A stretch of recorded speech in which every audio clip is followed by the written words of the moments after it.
Hello everyone and welcome to Arab International Academy. I'm Hanin Al-Asadi and this is the lecture of Myth and Ritual.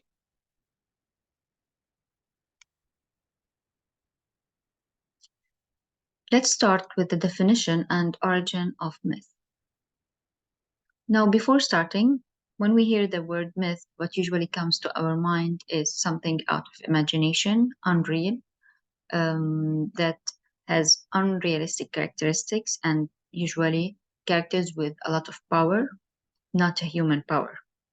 So myth, something out of imagination. But now we will go on details of the definition and origin of a myth. So myth is a type of story that uses symbols to explain religious beliefs most of the time. It comes from ancient traditions, often from uncertain beginnings, uncertain origin. Think of a myth as a special stories that use symbols to teach about religion. These stories are treated as real and important, even if they tell about events that don't follow normal rules. Myth can come from very old traditions, but sometimes we don't know exactly where they started or when. There are other kinds of stories related to myth, like fables, fairy tales, and legends. These stories help explain things or show why things are the way they are. I'm going to give a few examples about myth. One example about creation myth. In many cultures, there are myths that explain how the world and humans were created, for example. Like the Zeus from the Greek myth, creating humans from clay. We also have an example about hero myths, stories about brave heroes and their adventures, like the tale of King Arthur and the Knights of the Round Table. If we're going to take an example from nature myth, myths like explain natural phenomena, like the Norse myth of thunder being caused by the god Thor's hammer. Remember, myths are like special stories that help people understand important religious ideas in a symbolic way. Now, we are discussing myths as it is presented in history. That does not mean like we are saying what's real, what's not, what we could believe in it. So these are presented in the English literature, and discussing it, we could understand more about the progress of human beings and the progress of literature itself. So these ideas are presented in usually mostly of the Greek era. They have a lot of myths and a lot of powerful characters. Now we will move on to the approaches to study a myth. So how would you explain myths in the old ages? How did they create it? How did it reach them? Or what approach we will take in studying these myths? So understanding myths is like unlocking hidden treasures from the past. We can learn so much by looking at how people told stories long time ago. Myths are not just simple tales, they hold valuable insights about human behavior and important life lessons. When it comes to studying a myth, we use various ways to dig deeper and discover their meanings. These ways help us see beyond the surface and uncover the wisdom hidden within the stories. Now, later we will explore different approaches that scholars use to study myths. Each approach gives us a unique perspective, like looking at a gem from different angles to see all its faces. So this is an introduction to the approaches of myths. Now we will start counting them and explain each approach by itself. So the types of approach to study a myth. We have the allegorical approach, romantic approach, and comparative approach. We have much more in the upcoming slide. These slides we will explain these things. So we adopt different lenses to unlock the hidden wisdom. as we said, studying the myth will help you understand how the people at that time, how did they behave, how did they think, what did they believe in. So studying this myth, you are uncovering the historical period at that time. Beginning with the allegorical approach, it involves seeing myths as more than just a tale, not a story. They are stories with secret message about morals and philosophy. For instance, the myth of Prometheus, who defied gods to give humans fire, might symbolize our thirst of knowledge. This is an example of the allegorical approach. Now, the romantic approach shifts our focus to the emotional and imaginative side of the myth, not the philosophical or moral one. Instead of simply recounting events, this approach lets us appreciate myths for the feelings they stir and the creativity they inspire. Take the legends of King Arthur and his knights, for example. They evoke honor, love, and adventure. So myths regarding the romantic approach, it deals with emotions more than philosophy and morals. Moving to the comparative approach. It guides us to explore myths from diverse cultures, seeking common threads, universal symbols, and shared themes. When we look at creation myths worldwide, we find similar ideas about the world's beginning or great floods across different societies.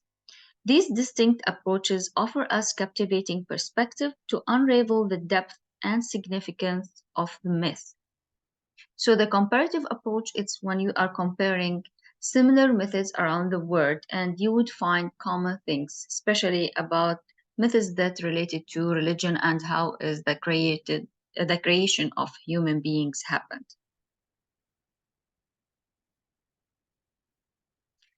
We will have these approaches also, the folkloric approach and the functionalist approach. So now two more approaches come to light, shedding different dimensions on these ancient tales. The folkloric approach guides us to view myths as integral parts of oral traditions and folklore. It delves into the ways myths change as they are shared across generations and cultures. Consider, for example, the story of Cinderella. This approach helps us trace its variations as it journeys through different corners of the world, showcasing the evolution of myths through the art of storytelling. So this approach will show you that some myths change a bit from one culture to another, especially when it travels through countries and cultures. So not all myths will travel from one country to another. For example, most of the Greek myths about God, it's related to the Greek era. But the Cinderella, you will find more than one version in more cultures. So more culture adapted that story or that myth. On the other hand, the functionalist approach offers a fresh lens through which we see myths as not just stories, but an essential tool for societal cohesion and values. This approach delves into the role myths play in maintaining the fabric of community. For instance, myths about heroic sacrifice underscore collective identity and selfness within a group, reinforcing the values that hold societies together. In more simple words, the functionalist approach, it shows you, we study the function of the myth, what effect it has on the society, on the values, on the tradition. So here the myth is not just a story to amuse us, it actually has a function. And when we try to study these myths, we try the functionalist approach. It means we try to know how did it actually affect the culture, the tradition, the people that believe in this myth.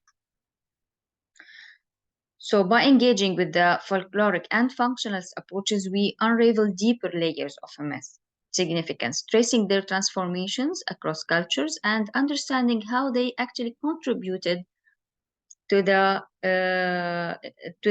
intricate tapestry of human societies. How did it actually affect them? We will continue our journey through mythological exploration. We come across two more captivating approaches that invite us to peer into the heart of these timeless narratives. These two approaches are the structuralist approach and the formalist approach. So the structuralist approach acts as guiding light, drawing our attention to the underlying threads that interweave myths by focusing on universal symbols and patterns that emerge across cultures. This approach reveals the element structures that myths share. So consider the recurring motifs of the hero's journey and adventure embarked upon by heroes from different cultures. Through the structuralist lens, we recognize these common threads that unite myths in an important and detailed tapestry of human storytelling. So again, here, structuralist approach, you are focusing more on the pattern of the myth when you have more than one version. And you will see that there is a universal symbol for something. Yeah, like for example, if you're gonna talk about power, you would find that the most common symbols are like either gods or heroes from war. So this is the structure of the myth. The myth, you usually should have a hero in it and a message. So identifying the motive of the hero's journey is the core of the myth itself and the core of the structuralist approach. So how, in simple words, how the myth is structured. That's when we are studying the myth through the structuralist approach. On the other hand, the formalist approach directs our gaze towards the artistic craftsmanship of the myth. So myths are skillfully composed with the attention to detail. This approach invites us to analyze the narrative architecture, the distinctive style, and the language used in myth. So for instance, when we delve into creation myth from different societies, we uncover rhythmic patterns and poetic devices that enhance their allure. In engaging with these two approaches, the structuralist and formalist, we delve further into the essence of the myth and how it was created, discovering the profound structure that connects across cultures and appreciating the artistic finesse that elevates them to a more enduring beauty. So now we're done with the types of approach of studying a myth. Now, you will use more than one approach because as you see, these approaches analyzes the myth. We start from where it came from, the origin of it. You would move on to the message it holds, the structure of it, the type of characters in it, and even the language of the myth itself, how it was delivered to the people. You could find poetic language and rhythmic pattern, as we have mentioned. So all of these structures are used to study the myth and break it down. So you would understand where it come from, how it affected the people, what impact it had on them. You might not use all of the 7 approaches, but you would use most of them in order to understand and break down any myth that you read about. We're moving on to the definition of ritual. So a myth is connected to rituals, and ultimately it's connected to shaping religion.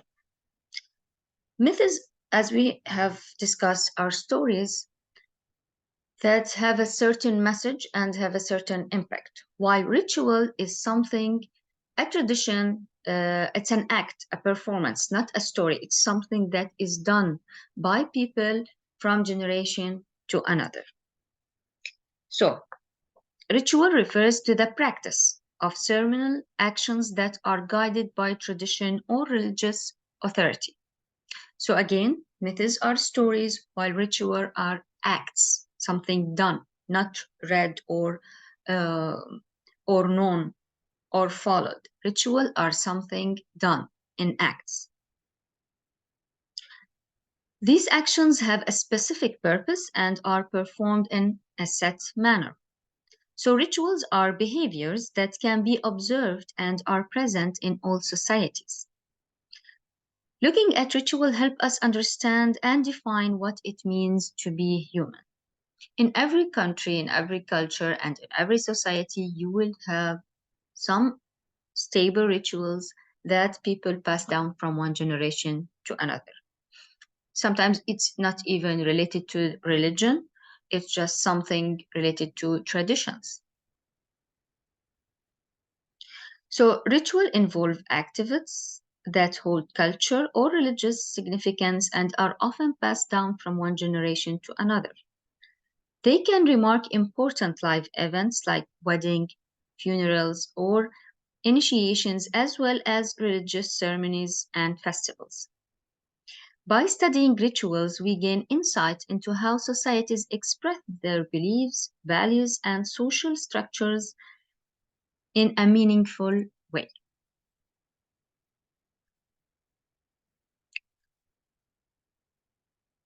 Nature and significance of myth and ritual. We will have a little glimpse about the connection between a myth and a ritual and its significance in society. So human beings exhibit a fascinating blend of rationality and ritualism, revealing an important connection between ritual and verbal expression. Both language and ritual rely on a symbolic system governed by rules, showcasing their intertwined importance in human communication and understanding. So, the history of ritual behavior often involves efforts to explain its significance. The language frequently plays an important role in theories concerning ritual practices. The language associated with explaining rituals is often the language of the myth itself. Now, the parallel between ritual and language is profound. Rituals, like language, hold deep cultural meanings and are used to convey ideas, beliefs, and values. Just as language serves a tool for communication and understanding, ritual offers a way to express and reinforce shared cultural experiences. By exploring the relationship between myth and ritual, we uncover a powerful mechanism through which human societies convey their collective wisdom and identity.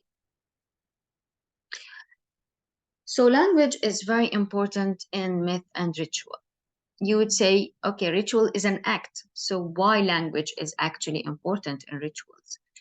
Because people usually communicate, even whenever you are doing an act or you're doing anything physical, you are using language to communicate with the other one you are practicing the ritual with. And it goes to as simple as, for example, using words to congratulate someone for a wedding. You would find that there is something said in this situation that is passed down from generation to the generation, and it is stable. It's not changing. It's something you have to say when someone got married. So these are ritual, but through language, something that is said and done at the same time when a certain event usually happens.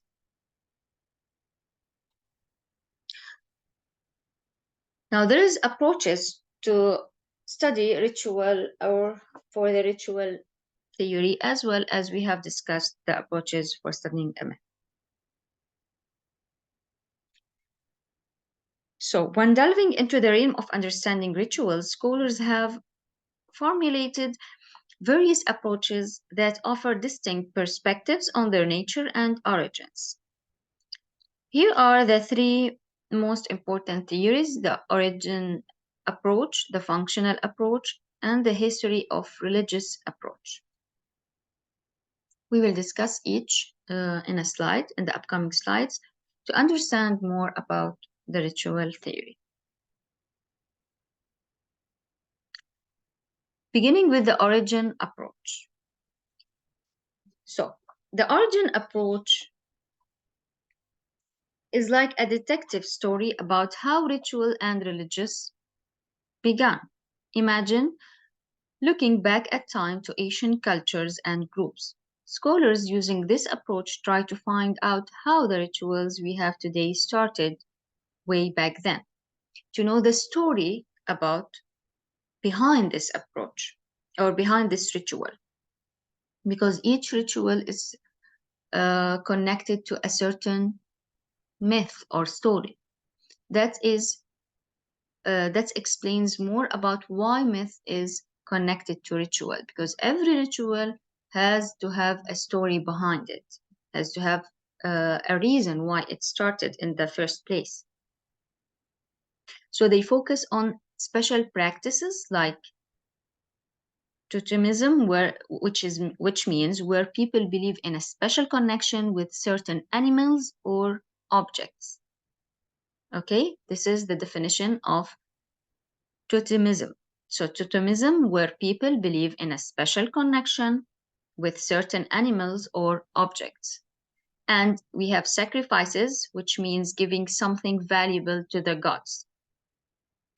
One smart scholar named Robertson Smith said that sacrifices were like talking to the gods. This idea influenced other important thinkers like James Frazer and Emily Durkheim and Sigmund Freud. So this approach helped us understand where rituals and religions might have come from by studying ancient customs and beliefs. About totemism, for example, in the ancient Egypt culture, cats had a lot of importance. So there was a ritual related to cats in that time. And regarding the sacrificial rituals, it's presented in a lot of old myths and religious eras in the ancient times. So, to sum this up, the origin approach, it's simply you are breaking down the ritual to know where and why it started in the first place. What's the story behind it? Now, the functional approach. From the title of this slide, it shows what we are going to talk about, which is the impact of this ritual. What does it do, or what its role in the society? So the functional approach takes a different path compared to the origin approach. Instead of focusing on where rituals came from, this approach looks at what roles they play in societies. Imagine thinking about rituals as tools that help a community work better. Imagine scholars like Radcliffe Brown and Evans Pritchard as detectives who watch people doing rituals. They believe that rituals help societies and individuals meet their needs, like making friends or feeling connected to something bigger. But there is a tricky part. Words like need and societal functioning can be hard to understand exactly. So while this approach makes sense in explaining why rituals matter, it might not always match what's happening in the real world. So it's like a helpful tool that helps us talk about why rituals are important, even though it might not fit perfectly with everything we see. So nowadays, some rituals are rejected by the new generation. So we know the importance of it, or the older generation would know the importance of it, but the newer generation might refuse it or want to change it or even not commit to it. That's why now studying the myth through the functional approach, when you try to fit in reality, it might not fit well. You might not be, you could see that it's not applied the way it actually should, or it does not have the impact that it should have in the first place.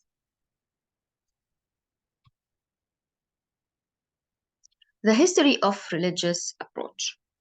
A lot of the rituals are connected to religious beliefs. That's why this approach is very important in studying rituals we have. The history of religious approach is quite different from the ones we talked about earlier. Instead of looking at where rituals come from or what they do, this approach focuses on something special, the history of religious ideas. Think of it as studying the story behind why people do rituals. Imagine there are historians of religions like Van der Lee and Radolf Otto. They don't agree with the ideas of where rituals started or why they help society. Instead, they believe rituals connected us to something very important, like a super real word. But here's the tricky part, not everyone agrees that this super real word exists. So this is again connected to the beliefs of people. So some people would do this ritual only because they believe in a certain idea, certain religion, while others might refuse this ritual because simply they don't believe in that religion or in that superior power. So while this approach is interesting and makes us think about deeper meanings, it does not fully explain why we do rituals. It's like a puzzle that needs everyone to agree on some big ideas before it makes sense.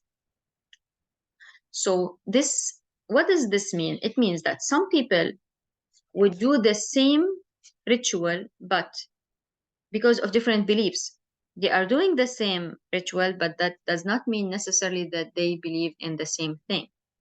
That's why it's a bit complicated when you are studying a ritual. Some people will do it because of tradition, because they are used to, or because they found their parents doing it, and other would actually adapt and accept the story behind it and the beliefs behind it. So when studying a ritual, you are breaking it down by knowing the story behind it, by knowing what it do and how it impact it, and by knowing why people do it. Is it because of religious belief or just because of tradition? Now moving on to types of ritual. We have main 4 types of rituals: imitative rituals, positive and negative rituals, sacrificial rituals, and life crisis rises.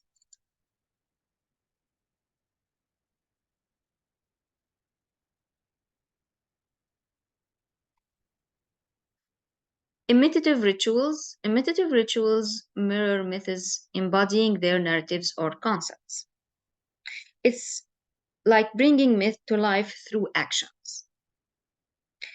It's as if people are reenacting the stories or ideas from myth. For example, during New Year celebration, some rituals might symbolically act out the creation of human beings, sort of reliving the beginning of the world. This kind of ritual suggests a cycle of renewal, like going back to the start to refresh things. There is a theory called myth ritual, and scholars like Jane Harrison and Hook support it. This theory says that many rituals are based on myths, like they are imitating the stories in some way, but not all rituals follow the same pattern. So some are different, showing that rituals can be very varied. While imitative rituals are important and meaningful, they don't cover every type of ritual out there. So think of them as a special part of the bigger picture of rituals. So in more simple word, imitative ritual from the word imitation, which means copying the same thing or copying someone else's behavior. So as we said, sometimes rituals are connected to beliefs or just connected to tradition when you see someone around you, connected to you, do the same thing. So you are doing the same thing without having the belief behind it. It just would be imitative rituals. Positive and negative rituals. So rituals are categorized as positive or negative. There are two different ways that can work. Imagine them as two sides of a coin, each serving a unique purpose. What is the positive ritual? What does it mean? These rituals are all about making things better. They are like giving a fresh start to people or things. Imagine you have a favorite toy that's getting old and worn out. Positive rituals could be like giving it a special cleaning or putting it in a new place to make it feel new and exciting again. And it's usually linked to the individual or the object in the ritual, not the behavior. So it focuses on the main character or the main object of the ritual. Now, the negative ritual, these are rituals that help us avoid trouble or bad things. They are linked to a positive behavior because they stop us from doing harmful stuff. Think of them as a set of rules that, if broken, can lead to serious consequences. Imagine signs that say don't touch. That's a bit like a negative ritual. It's stopping you from doing something to keep things safe. I just want to give a remark about the words positive and negative here. We usually think of positive and negative as something positive affecting in a good way and negative in a bad way. But here, positive and negative does not say like bad and good. It would say the how it actually the effect people who are doing this ritual. So when we are dealing with the positive ritual, it means we are focusing on the individual of the ritual or the object. That's something like when we do, we use. This is the object, or the individual, the people, the characters that we follow in doing this ritual. While the negative one is linked to the behavior. So it will forbid us from do something. This is what means negative. It forbids you from doing something. While positive, it pushes you to do certain act or do certain ritual. I hope this is clear. So in different cultures, these ritual can be different. Who you are, like being a king or spiritual leader, and what you believe can influence how these rules work. But don't worry if someone accidentally breaks a rule, there are rituals to fix it. These are like special ways to clean up mistakes and make things right again. Think about important events like being born, becoming a king, getting married, or passing away. These events often have rituals that include both positive and negative aspects. The type of ritual, positive or negative, depends on what the ritual is supposed to achieve and the effect it brings about. So again, for example, if there is a death situation, some acts should be done as a ritual because someone died. So the positive ritual, it means the things that should be done, and the negative rituals might be the things that should not be done in this situation. So again, to make it clear what positive and negative means in this situation. Moving on to sacrificial rituals. Sacrificial, coming from the word sacrifice, to give something to someone in simple way, that someone is very important and you want to give him to let go of something important for you in order to please him. So sacrificial rituals are important ceremonies that have existed for a very long time in different cultures. They are like special ways of connected with the divine, with the superiors. Usually sacrifice in religious history have been done in many cultures throughout history and are a big part of how people practice their religion.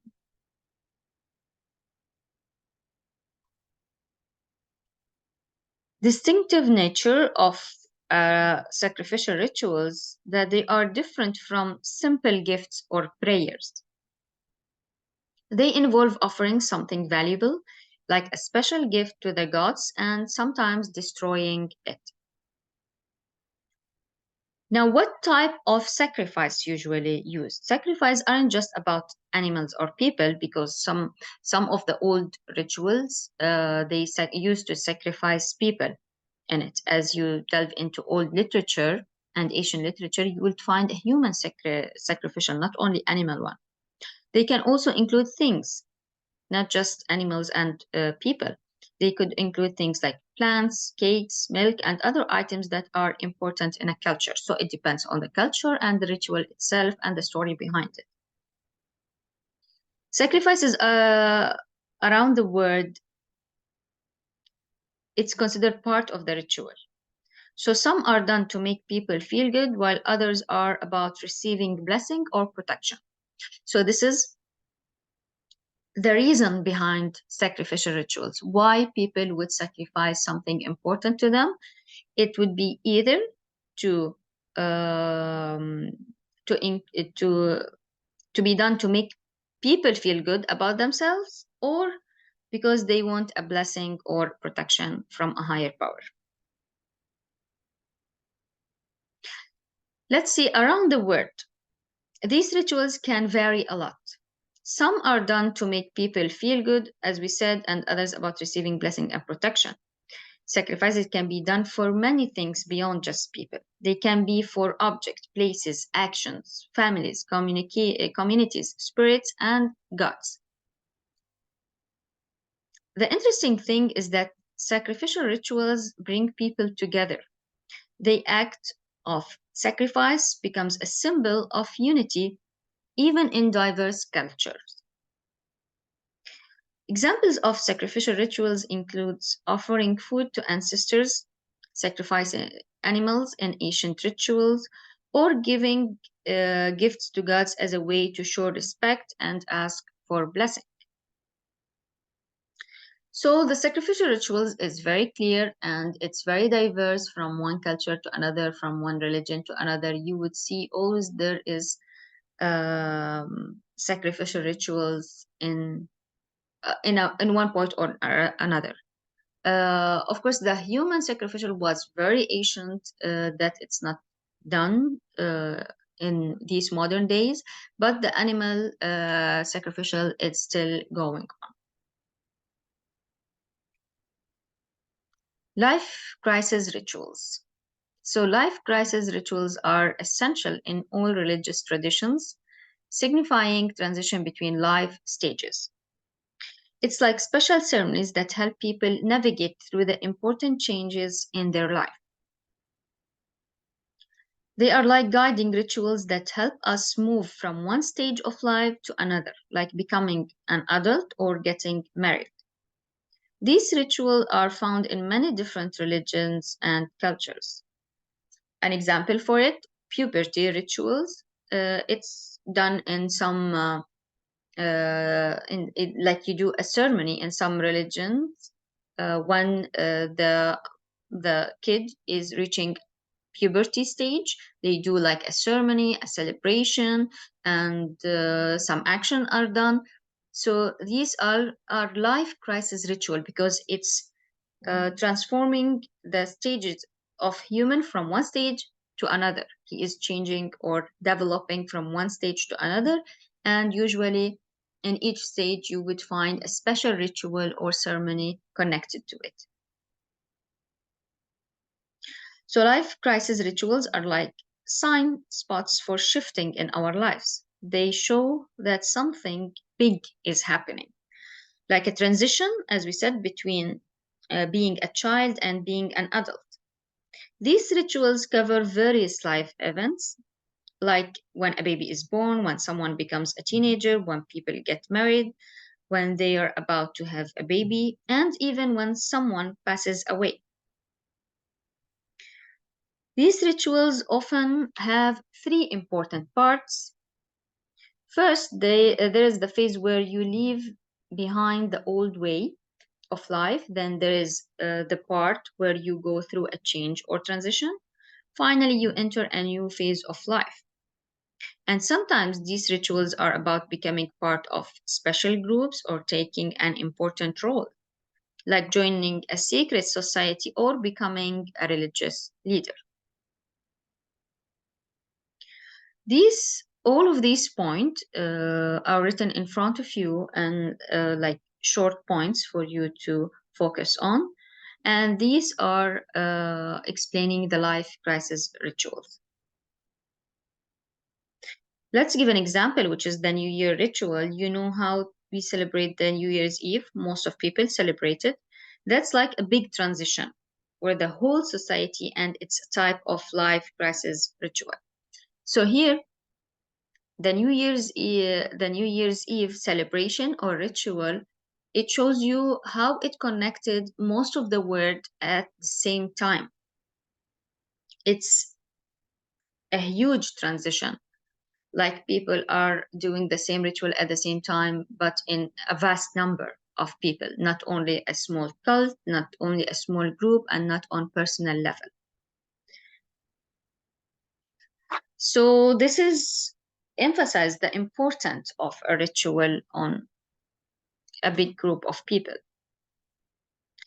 Now, another key idea in this ritual is leaving the old behind. It's like saying goodbye to the ways things were before and getting ready for something new. A long time ago, a researcher named Arnold van Gogh studied these rituals, and his work still helps us understand how they work in different cultures around the world. If you like to explore more about him, his name is in front of you in the slide. You could read a bit of his work to understand what he talked about life crisis rituals. So we have covered the types of rituals.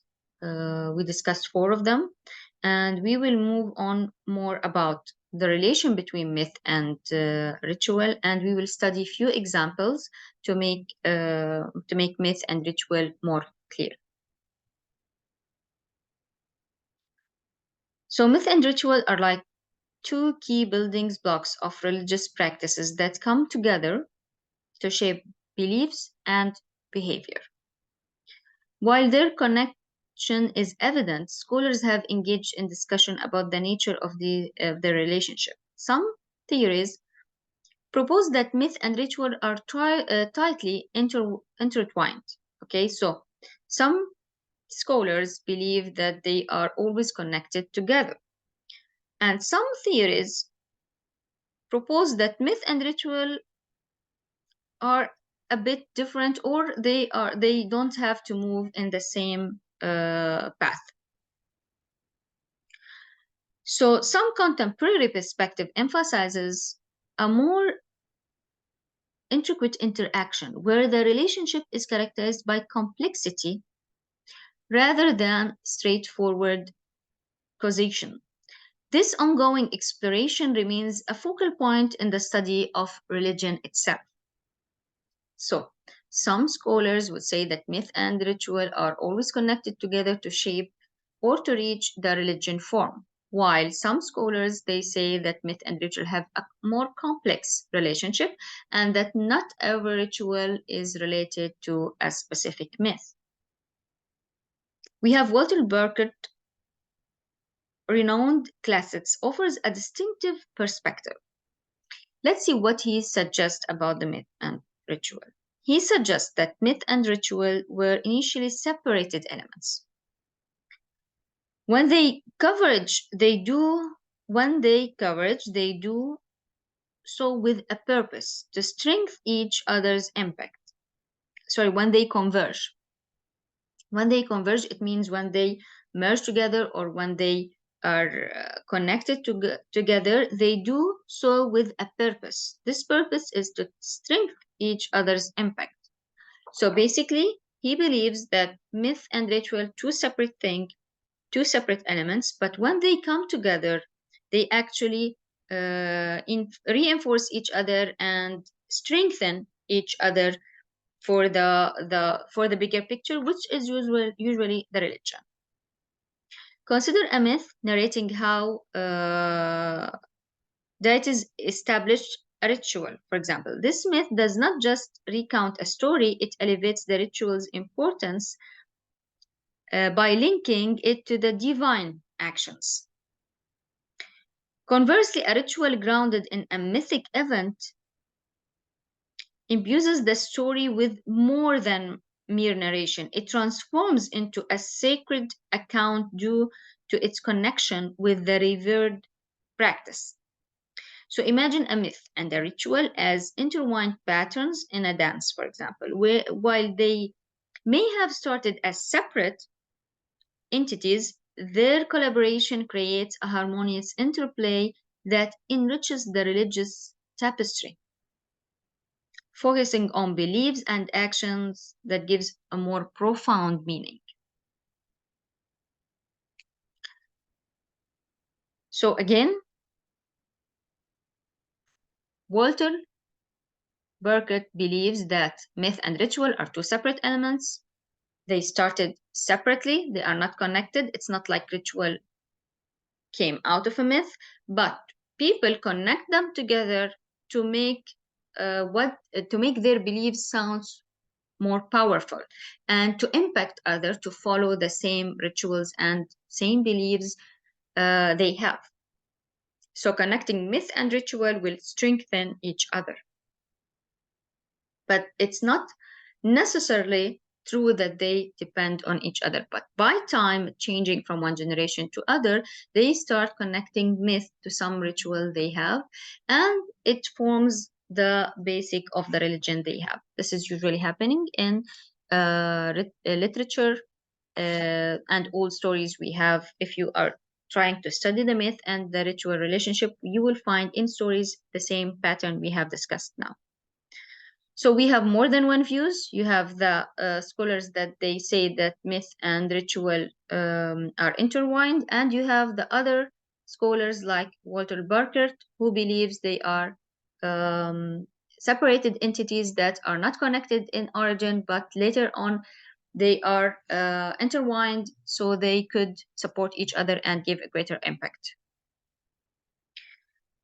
Now we will move to examples of myth, very famous examples that has been done and changed from myth. It's even done in movies, not just in books and stories. It's done in movies and in series.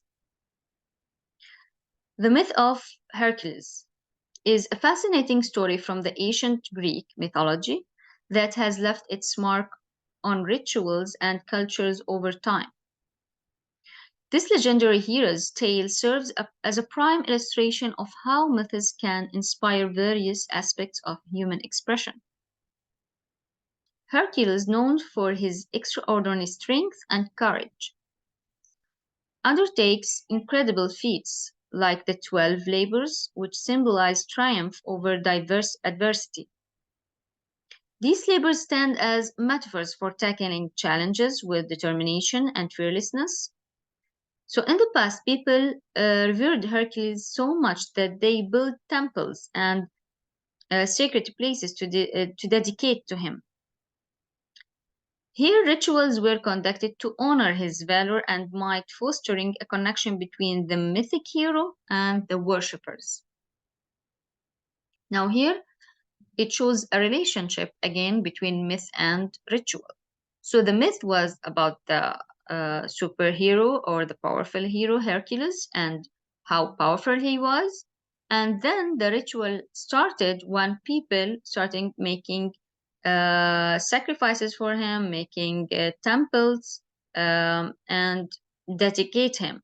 This is the part where action started to happen. So people not only just believed in him, admired him, but they started to do rituals to give more appreciation to this myth.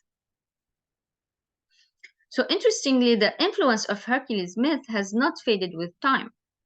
It continues to resonate in contemporary culture, shaping movies, literature, and even lending its name to sport teams. This enduring impact demonstrates how the myth transcends eras and cultures, combining universal ideas of strength, resilience, and heroism.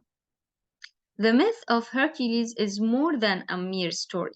It's a timeless reminder to overcome challenges and embody noble qualities in our lifetimes.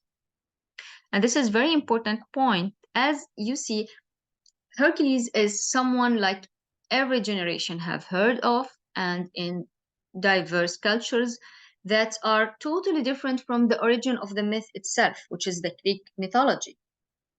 So nowadays, cultures that are not at all connected to the Greeks, they know the hero, they like to watch the movie about it, and they like the message that it sends, because it sends a message of being courageous, being able to help the weak, the poor.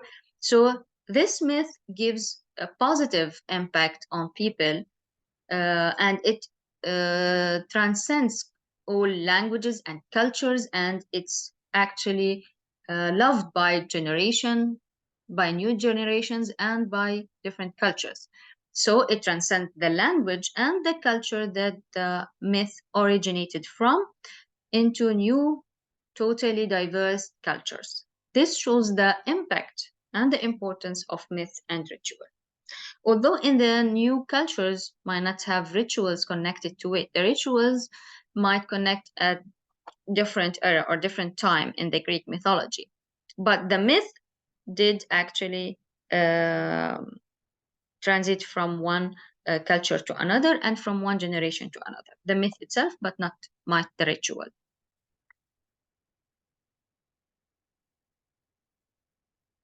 There is another example of ritual, which is the Japanese tea ceremony.